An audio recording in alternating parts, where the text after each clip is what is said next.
Assalomu alaykum aziz kuzatuvchilarim. Bugun men sizlarga juda ham ajoyib bo'lgan Ezopning bitta masalini o'qib bermoqchiman. Eshiting. Bo'ri va qo'zichoq. Bir qo'zichoq ko'ldan suv ichayotgan edi. Uni kuzatib turgan bo'ri unga dedi: "Hoy qo'zichoq, suvni loyqalatyapsan?" Qo'zichoq indamay boshqa joyga o'tib, yana suv ichdi. Bo'ri yana uning yoniga o'tdi-da, bahona izlashni boshladim. "Sen meni haqorat qilgansan. O'tgan safar yugurganingda yuzimga loy sachratding."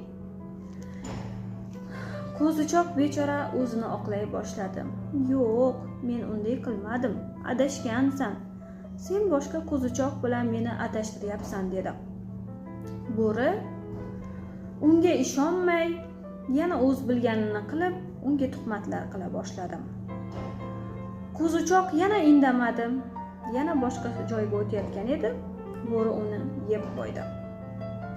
Qissadan qissa shuki, kuchsiz, adolatsiz insonlar o'z maqsadi yo'lida har doim sizni ayblaydi, har xil bahonalar qidiradi.